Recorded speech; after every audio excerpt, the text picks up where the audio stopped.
Hi everyone! Welcome back to my channel, and for today's video guys, andito po tayo sa Barangay Esperanza, Alfonso, Cavite, and meron tayo dito 500 square meter na corner lot, no? So this one is ready for use. Yan, may mga kapitbahay dito, may kuryente, may tubig, and yan guys, along Barangay Road lang siya, 10 minutes to Tagaytay, 500 meters above sea level. Ito yung concrete roads, ayan siya, ayan. So this one is for only 4 million and now is down 3.5, free transfer of title. Ayan siya. So andito yung mohon from here. Ito. Simula dito, may mohon siya dito. Ayun, nandyan. Tapos diretso po yan dyan. Straight, ano siya, rectangle. Corner lot. Hanggang doon. Tapos hanggang doon sa may dulo. May mohon doon, ituturo ko din. Pupuntahan natin yan. Flatland siya. Ayan. Kakapalinis lang. Alright, may mga puno ng coconut, papaya, ayan. Tapos ito, may mga kapitbahay din. Pwede nyo patayuan ng any house naman, ayan. Or garden na ganito, ayan yung mga kapitbahay. Tapos dito, meron din tayong house for sale, andyan, 150 square meter, 4 million siya. So, if kukunin this month, naka-promo siya 3.5 million. With loft yan, 2 bedrooms as with loft, 2 bathrooms with 2 car parking. So papakita ko rin yan later on, pero ito muna unahin natin itong 500 square meter na corner lot. So lahat ng documents pwede ko i-send sa inyo. Sa Viber, WhatsApp ko, nandiyan naman yung info. So si seller guys, siya na rin yung magta-transfer sa name nyo. So included na siya sa price na 3.5 million. Wala na kayong babayaran sa mga capital gains tax and other fees. So this one guys, since this was located here at Barangay Esperanza, Alfonso, Cavite, 10 minutes guys, pag dinerecho nyo to, Barangay Road na yan, nandun kayo sa Tagaytay Bypass Road. So yan, may mga kapitbahay din dito. Ayan, may mga nagpagawa ng ganyang house. So hindi ito subdivision guys. So wala siyang mga monthly dues, ganyan. So dito meron namang water and electricity if you want to use it. And yan yung kalsada guys, gasya, dalawang sasakyan. Ayan, 4 lanes naman. So pwede na siya ilagyan ng mga SUV or parking or anything. So ayan. So from that point, ito yung 500 square meter hanggang dito. Pakita ko yung mohon dito sa kabila. Alright. Ang lamig ngayon guys. Right now is 2 PM. Pero tinan nyo ang weather dito. As in, promise ko sa inyo, malamig po dito. Ayun ang masasabi ko. Ayan, hanggang dito yung mohon. Ayan. 500 square meter corner lot. Ayan, hanggang dyan. So diretso po yan dyan. Perfect square. Ayan. Tapos ready for transfer naman. Ayan. So yung house naman na isa nandun. Alright. Tapos yan, may mga iba pa nakatira dito, pakita ko rin. So habang pinapakita ko rito, naglalakad tayo papunta sa mga iba nakatira. Mamaya pupunta rin tayo sa Barangay Road para makita nyo yung lapit nya. From this one, Barangay Road na yan. So ang landmark, pwede nyo search Palokpok Church. So yun, malapit lang dito, mga 1 minute from here, or 2 minutes. Yan. So ngayon, papakita ko muna yung drone shot para ma-visualize nyo kung ganun ka lapit itong property and yung house dun sa Barangay Road in here.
So yun guys, nakita nyo naman yung drone shot.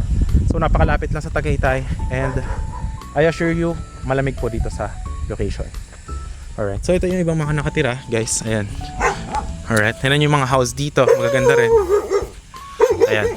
Malalaki rin yung mga cots. Ayan guys, yan yung mga bahay. May mga Mediterranean, ganyan. Alright, so malalaki din yung mga house dito. Parang Tagaytay vibes ba? Lang. So ngayon, pupunta naman tayo dun sa punta naman tayo doon sa Barangay Road. Alright. So ito yung vibes dito guys. So tingnan nyo naman, ang lamig. Tsaka talagang peaceful. So yan, naka-promo yun guys, 4 million, down 3.5. Tapos ang pwedeng terms guys is 90% payment. Tapos deed of sale signing, turnover, gamitin nyo na yung lot. Yung 10% remaining, tsaka nyo na ng bayaran pag nabigay na sa inyo yung title na kanina po sa inyo tong lot, tsaka yung tax deck. So ngayon punta muna tayo.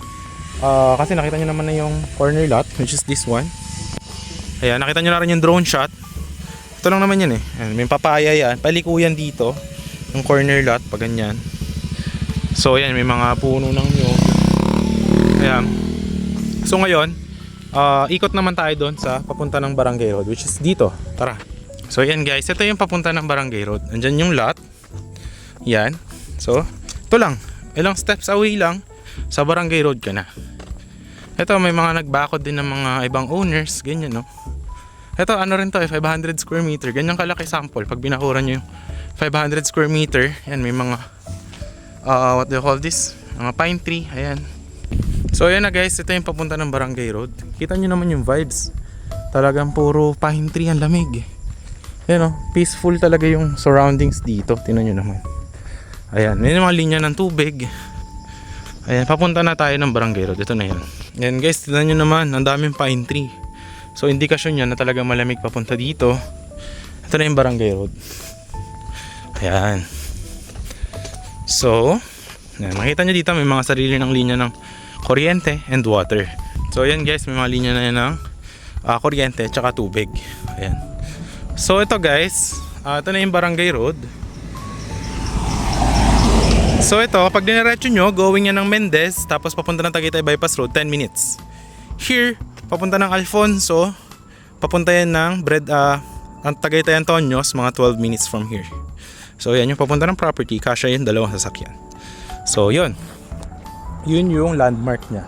So yan, nandyan yung kuryente ng Meralco, so walang problema sa electricity, diretso na dito, sariling kontador, tsaka sa water. Ayan. So ngayon guys, balik ulit tayo doon sa may corner lot.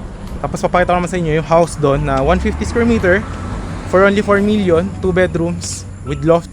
Tapos full finish siya. So pwede doon naman na terms sa may house is 1 million yung down kasi ginagawa pa. Tapos pag natapos na turnover sa inyo, within mga 1 month or 1 month and a half, babayaran yung remaining of the 90% ng 4 million. Pero since pre-selling siya, naka-promo siya this month ng 3.5 million. Tapos pwede yun na pag na-turnover sa inyo, 90% nun, sign kayo deed of sale and turnover. Tapos gamitin nyo, natirhan nyo na yung bahay, and then yung 10% remaining kapag nabigyan na sa inyo yung individual title na nakapangalan na po sa inyo. So ito yung sample ng ibang kapitbahay. Tingnan nyo naman. Napakaganda. Ayan, oh. Diba? Na talaga namang refreshing. Pagka dito ka tumira, diba? Ayan, oh. Tingnan nyo. Ito, maganda rin yung property nito, oh. Diba? Daming pine tree. Talagang Tagaytay feels ba? Ayun, may mga modern na mga ano dito. Ang ganda ng bakod, oh. Tingnan nyo. Ganyan. So ganito katahimik yung neighborhood dito guys. Ayan, oh. Tingnan nyo. Ito, ganda rin ito, oh. Ito ano to 400 square meter. Yan. Ito maganda rin, oh. Cute ng house. May bakod din. Rest house ba. So ngayon dito na tayo guys sa may lote ulit. Yun yung 500. Ayan. So ngayon pupunta naman tayo sa may bahay na available. So papakita ko sa inyo. Ito maganda, may papaya pa, oh. Ang tataba. Ang taba ng lupa. Tsaka madali kasi flat lang siya. Ito yung bahay guys. Ay, ito siya 150 square meter. Ayan. Undergoing construction siya ngayon guys. Yan, may loft yan na gagawin sa taas. So 2 bedrooms, 2 bathrooms, tapos may loft yan. Tapos lahat yan mayroong full finish paint. And then meron din yang tawag nito, meron din yang sliding windows and 2 car parking. Ayan. So yan, ito lalagyan din niya ng bakod and lalagyan din to ng gate. Kasama na sa package. Tapos yung parking sa sementohan din. Ayan. So yan yung kapitbahay, ganyan. Sa likod nito guys, ayan, lalagay ng sliding window. Ayun yung gagawa ng loft. dun sa taas. Tuturo ko mamaya sa loob. Ito meron pa ritong easement. Ayan. Ito yung lote sa likod. Lalagyan pa yan dyan ng dirty kitchen. Tapos ito, lalagyan lahat to ng palitada. Tapos lalagyan ng pintura. Ayan, kisa may ayusin din. Alright. So ngayon, pasok tayo sa bahay guys. Ayan, ito yung parking. Ayan siya. Alright.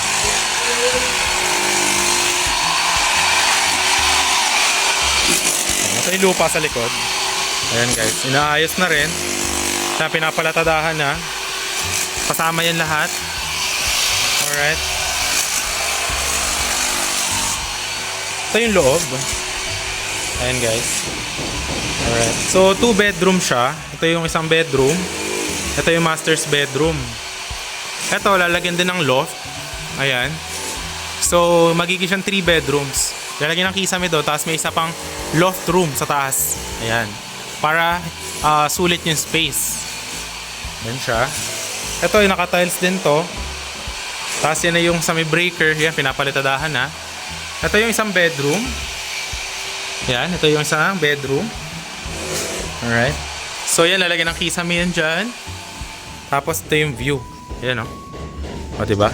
So dito lalagyan din ng sliding windows. Yan, naka-tiles din to. Yan. Alright. So dito guys, gagawin yung kitchen. Ayan. Tapos ito yung common bathroom. Ayan. Alright. Tapos lalagyan din to ng steps para palabas sa dirty kitchen if you want. Or laundry area. Ayan. Tapos dito doon, yung third bedroom, lalagyan ng loft yan. Tubular. Ayan. So dito yung bathroom. Dito na gagawin. Diyan yung common bathroom. So yung kitchen is napakalaki, no? Alright. Tapos dito, yung master's bedroom. Ito naman siya. Yan. So lahat yan tatapusin na full finish yan guys.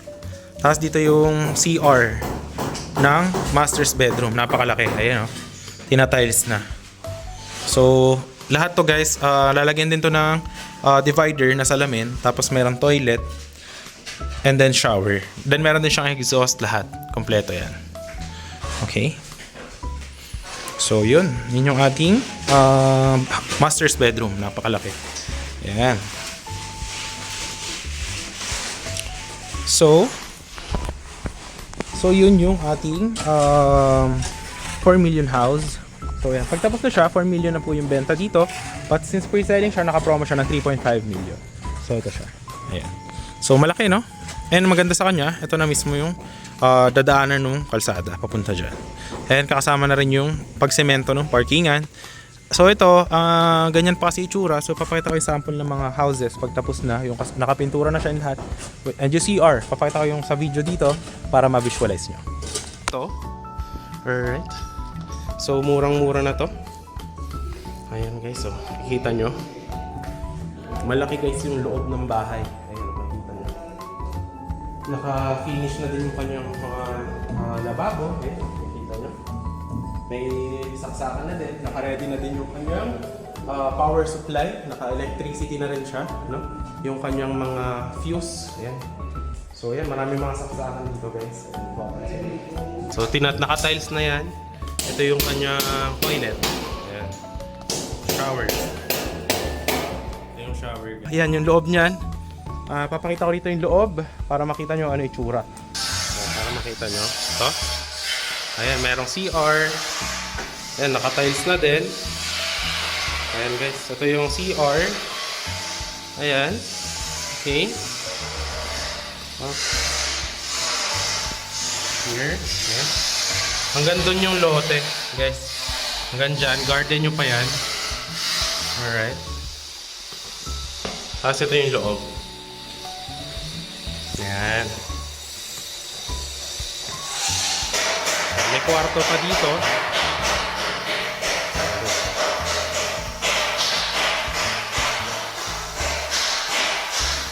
Ayan guys.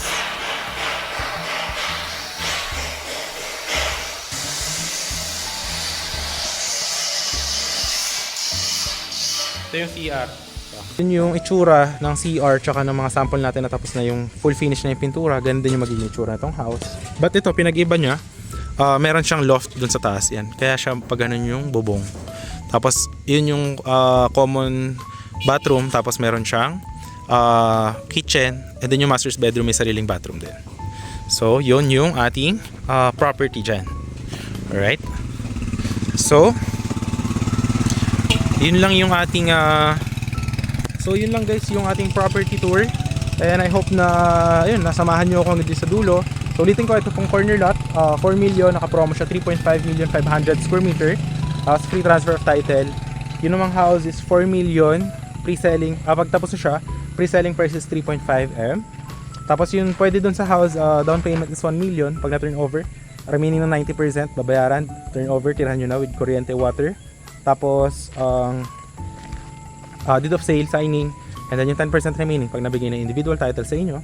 Ito naman 90% payment ng 3.5 million, tapos deed of sale signing, turnover, gamitin nyo na yung lot, tapos ipapanotarize na rin yung lahat ng documents, and then pag ta-transfer na sa inyo yung title nito, and then the 10% remaining tsaka nyo na bayaran. So yun lang guys, if you are interested, dyan naman lahat ng details, Viber, WhatsApp ko if you need assistance. So yun, maraming salamat sa panonood, and I hope you are having a great day. Maraming salamat po sa lahat, and thanks for watching. Bye bye.